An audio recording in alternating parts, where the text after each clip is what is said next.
So, the title for this morning's message is Roll Away the Stone. Roll away the stone. Now, as you look around you in church this morning, everyone sitting here, we are on Team Jesus. And so that means as we walk with Him, as we grow in our faith, as we discover more about who He says we are, we're going to increasingly experience the Holy Spirit impressing some things upon our heart. Now, these might be a conversation that we need to have with someone, a conversation of sort. It might be a change of sort that we need to make in our lives. It could be some kind of action that we need to take.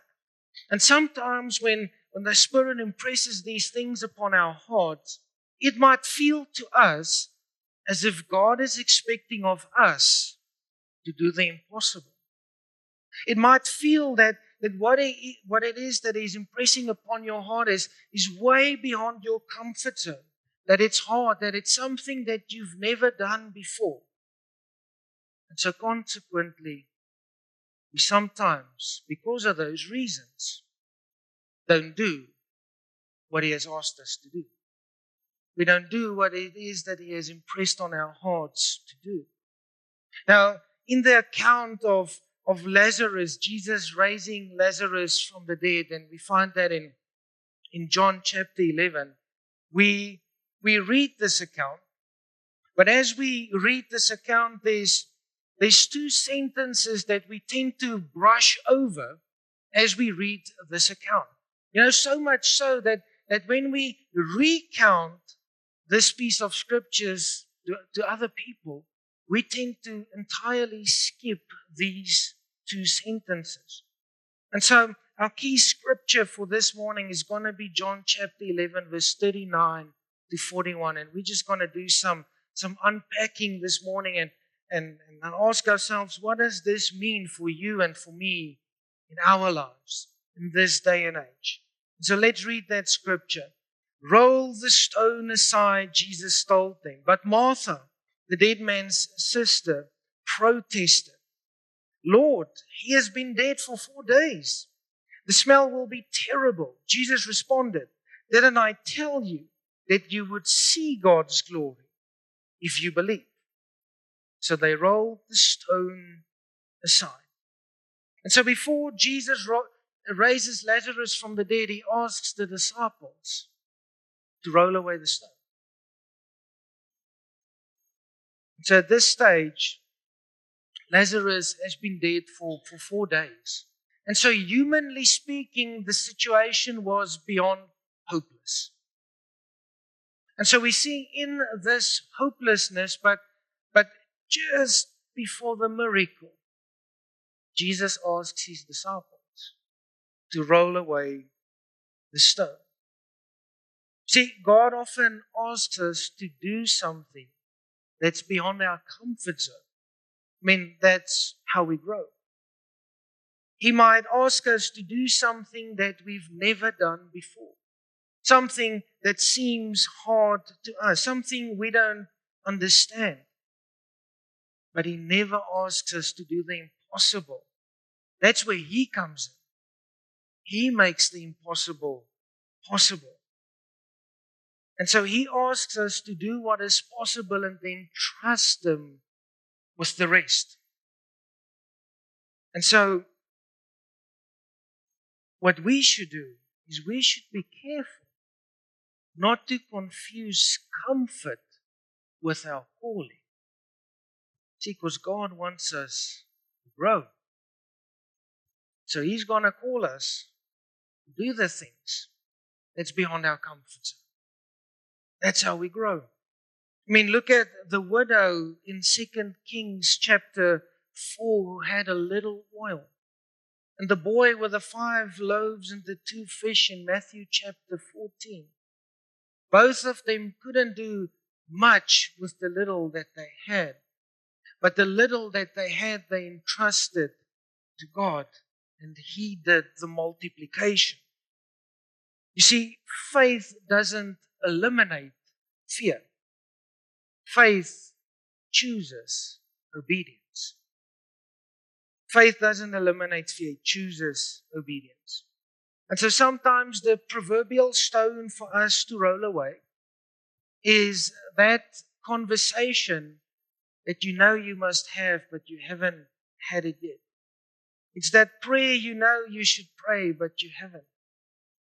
It's that thing you know you should do, but you've been delaying it or avoiding it. It's that invitation you know you should extend, but you're worried about what the other person would say when you extend the invitation. You see, that which God asks us to do, it's not a barrier. It's a doorway. It's a doorway to growth. It's a doorway to spreading the gospel. It's a doorway to speaking hope and the good news of salvation into the lives of others. You see, Jesus didn't say to his disciples, raise Lazarus. He said to them, roll away the stone.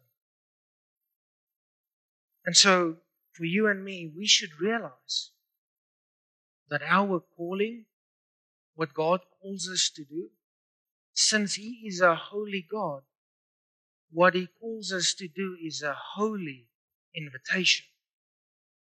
And so, if He has called you to help build, to put down roots, to take that step, to step up, if He has called you to make that change, take that faithful step of obedience. He will meet you there. Could it be that sometimes, as a result of our inaction, we exclude ourselves from a mighty move of God in our own lives? I mean, imagine what would have happened if the disciples and the people near Lazarus' tomb, if they said, we ain't moving this stone, bro. We have never done this before. We're not going to do it today. You're asking us to do something that's way beyond our comfort zone. No, we are not doing it. We ain't rolling away the stone. What will the community say if we move this stone? What will the people think if we do this? Get it. This ain't happening. Walk on. Imagine what would have happened. They would have missed the mighty move of God. And so where is it that God is asking you to roll away the stone? You see, perhaps it's not a case of God not answering your prayer. Maybe He did answer, but His answer was, roll away the stone. But you refused. You haven't done it yet. And you keep on praying. Prayer won't fix disobedience.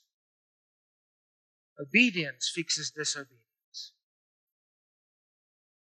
So roll away the stone. Change that thing that He's been impressing on your heart to change. Maybe He did answer your prayer. And He answered by asking you to believe and to trust Him. But you haven't. You see, the closer we move to Jesus, the more He will destroy your excuses.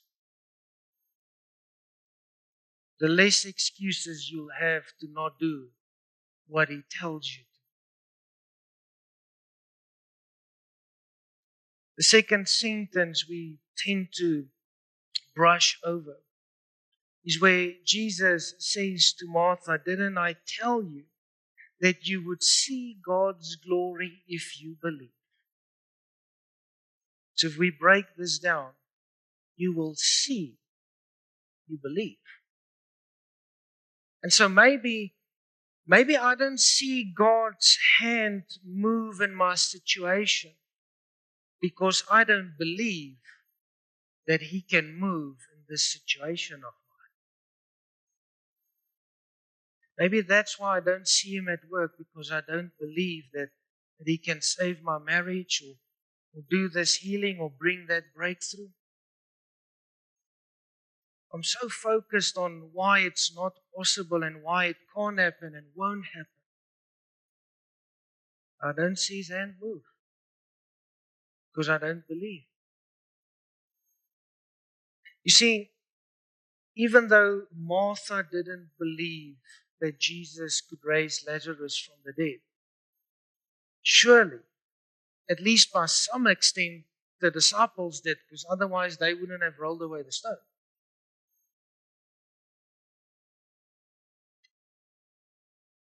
If we look at Martha's concern when we read that scripture, she talks about the stench that would come out of the tomb. And so we see Martha's concern. Humanly, it makes sense to you and me. It's a practical and an emotional concern. I mean, practically, what would the community say if a tomb that's meant to be sealed is opened by someone who has this weird idea of telling the guy to come out? It's never happened before. So practically, will the community ask Martha and her sister to leave because they're crazy? Will they come and burn down her house because they're busy with weird stuff? Then the smell that's going to come out of that tomb, a dead body's been lying there for 4 days. Embalming techniques those days weren't what it is today. Then emotionally, it's been 4 days since she buried her brother. Emotionally, she has maybe started to process moving on with life without her brother. And so to you and me, her concerns make 100% sense. We would have probably have the same concerns. But sometimes we don't do what God asks us to do because our own practical and emotional concerns outweigh our belief and trust in God. The stone had to be rolled away for the people to see the miracle of a resurrected Lazarus walking out of the tomb. And so we are to consider, is there perhaps a stone or two in our own lives that we need to roll away because it's blocking a mighty move of God in our lives? Sometimes the greatest enemy to faith is forgetfulness. You see, when you forget what God has done, you will stop believing what He can do and what He will do. Mark 6 verse 5 says, and because of their unbelief, He couldn't do any miracles among them, except to place His hands on a few sick people to heal them. If you think about sports stars, famous rugby players and soccer players and all of that, when they go to their hometowns, they receive a hero's welcome. And in fact, in some of those small towns where some of these sports stars are from, there's even statues of them. And here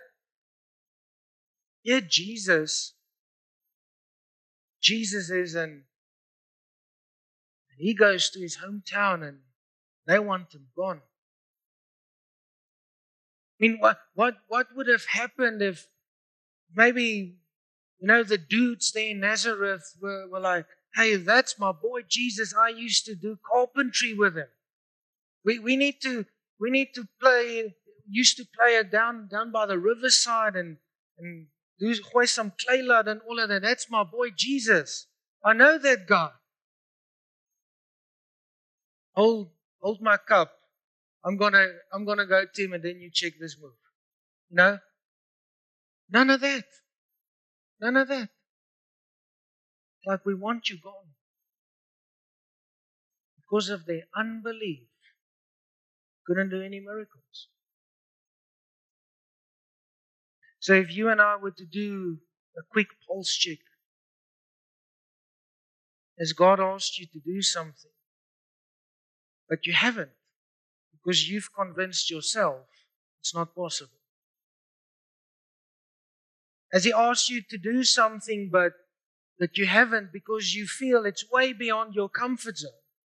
He's asking of you to do something that you haven't done before. As He asked you to do something, but you're hesitant. You haven't done it yet, because you know it will cost you making a lifestyle change. Maybe He asked you to do something, but you haven't done it because what people think outweighs what He has called you to do. So you haven't done it.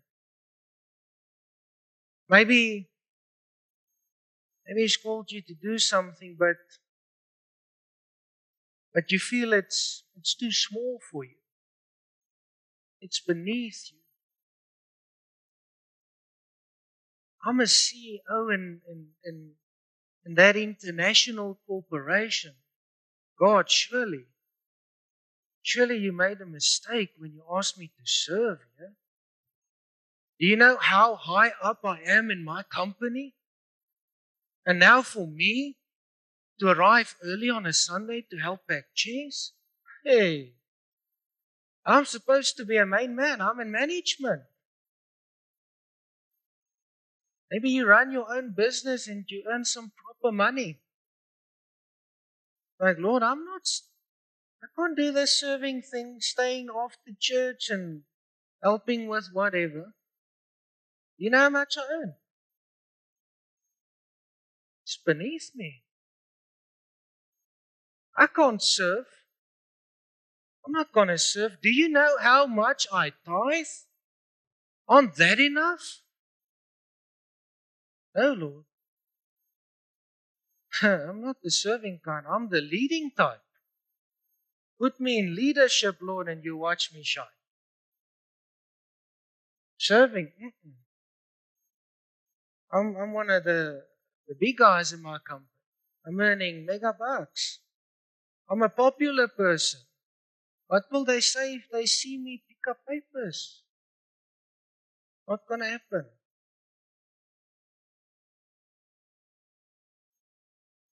Is it perhaps our unbelief that's the stone we should roll away? For if we believe, we will obey. If you believe, you'll obey. See, when Jesus asks us to do something, whether it's hard or whether it's easy, it's not pointless. He knows the big picture.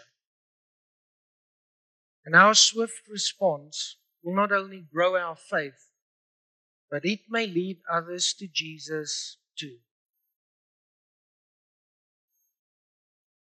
See, we need to realize that God asks us to do what He has enabled us to do.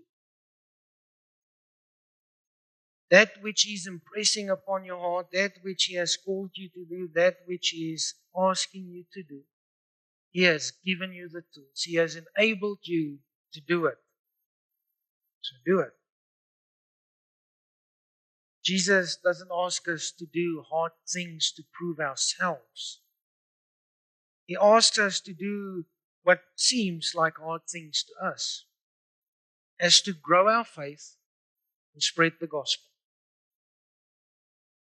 See, when God asks us to do what feels like a hard thing, He does so with the full expectation that we'll do it. And the fruit of our obedience will be far beyond anything we could have ever imagined. And so we've spoken about belief and obedience. And so with that in mind, the next scripture looks a bit different. Luke 6:46. Why do you call me Lord, Lord, but you don't do what I tell you to do?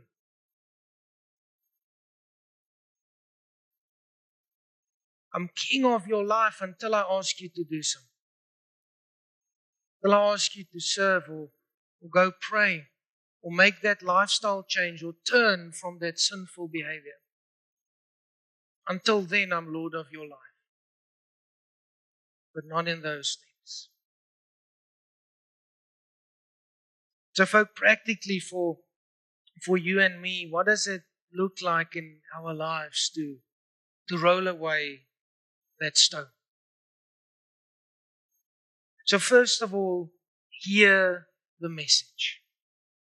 Come to church, expectant to receive, eager to learn. Bring your Bibles, make notes.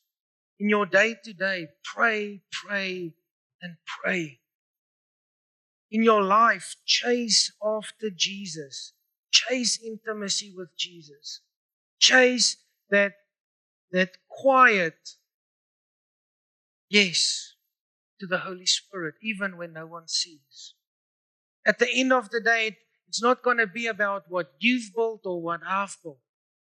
It's going to be about what God has built through us. And number 2, live the message. Ask yourself, that which I read in my Bible, that which I hear on a Sunday, Lord, what does this mean for me? Lord, what is it that you need me to see here? Lord, hearing all of this, what is it that you want me to land in my heart? If the person sitting next to you in church were to somehow end up behind you in traffic on your way home or on your way to the office, what will they see?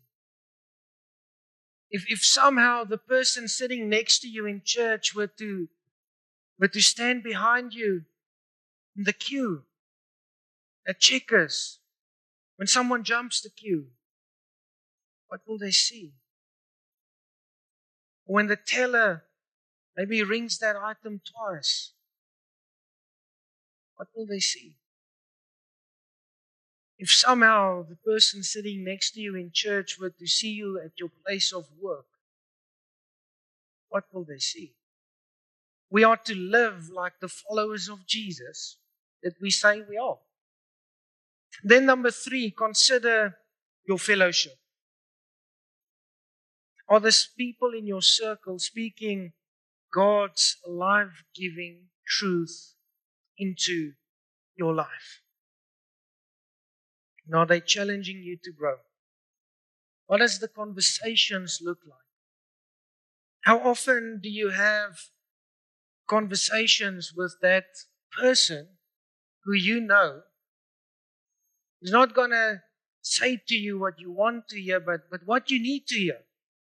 Even if it may sting a little bit or cut a little bit, but it's a necessary cut to cut away that which is not of God. How often do you have a conversation with that person in your life? Because we tend to hang out a lot with the people who say to us what we want to hear and what makes us feel good. What would happen if we hang out with folk who's going to call us out?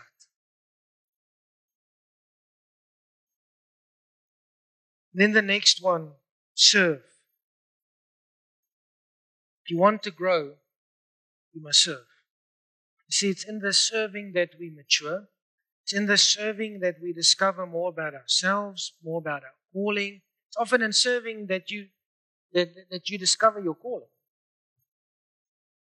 It's in the serving that we grow and develop and even discover our gifts and where we learn.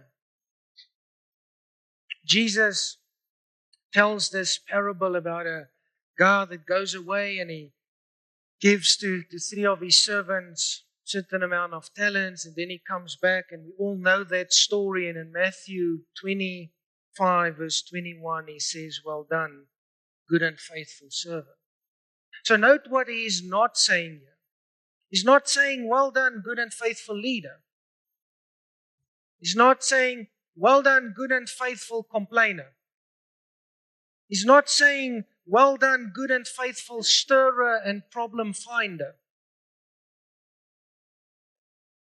He's not saying, "Well done, good and faithful sluggard." He's not saying, "Well done, good and faithful seat warmer." He's not saying, "Well done, good and faithful popular person and influencer." He's saying, "Well done, good and faithful servant." And so here's a thought. Maybe for you, is volunteering, committing, volunteer and serve for 1 month in the church you call home.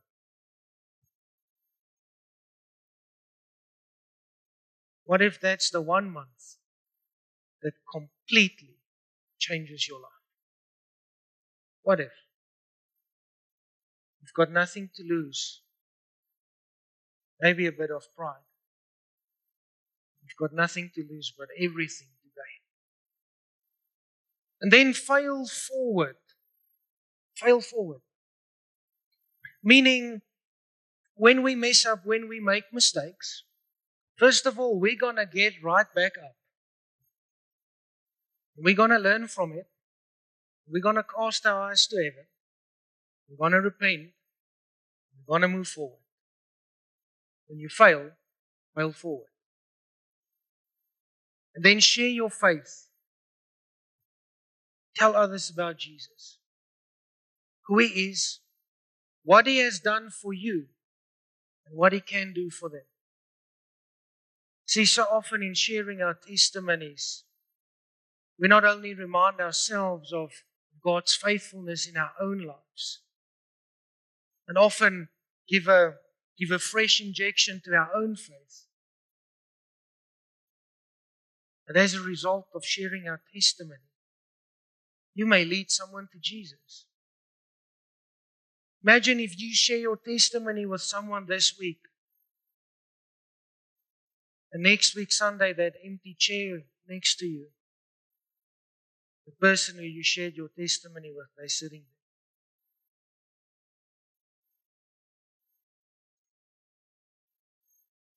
And so tell them about God's goodness and His love and His grace. Then take a risk. What I mean by this is that thing that God is impressing upon your heart, that He's been telling you to do, it may feel like you taking a risk if you do it. Take that risk. That's what I mean by taking a risk. And so obey Him instantly, without hesitation, without delay. What the world calls blind faith, you and I call, we trust God. What the world calls blind faith, we call taking God at His word. Then lastly, be a self-starter. No one else can jumpstart your faith. Take responsibility for your own faith. Only you can make that change that you need to make. Only you can repent from that thing you need to repent of. Only you can choose to step up where you need to step up. Only you can choose to commit to serve. No one else can do that for you. Be a self-starter. The longer you entertain what's not from God, the longer you will postpone what is. I'll read that again. The longer you entertain what's not from God, the longer you will postpone what is. So I want to leave you with this quote. Jesus doesn't ask the impossible of us. He asks us to believe that everything is possible through God. And so this morning, where is it that you need to roll away the stone? Let's close our eyes in prayer. Father God, thank you so much, Lord, that we can come before you, Lord, and we can look at the account of Lazarus and look at that and just have our faith strengthened. Lord, we can only but imagine the look on the disciples' faces when they kind of sort of believed that something could happen here. And so they roll away the stone. And the next moment, someone that's been dead for 4 days walks out, alive, 100%. And so, Lord, in our own lives, Lord, there where we may doubt whether what you've asked us to do is really possible, there where it might feel as if it's out of our comfort zone, or there where it doesn't make sense to us, Lord, give us the boldness to do it swiftly, instantly, without delay. Lord, and there where we are busy with things that is a stone that's blocking the move of you in our lives, Lord. Lord, would you show us what that is so that we may roll away that stone and see the hand of our Lord and Savior move mightily in our own lives. Lord, give us the boldness to spread the gospel, whether it's a word of encouragement, whether it's a short prayer, whether it's a friendly hello, whether it's asking someone if we can help them carry something. Lord, give us the boldness to spread the gospel. And as we head out this week, I want to pray that you would keep us safe, Lord. Be with each and every one of us, Lord, so that we may know and experience the presence of you, Lord, in our lives every single day this week. Bring us all safely back together again here next week, Sunday. We pray for this in Jesus' name. Amen. Amen.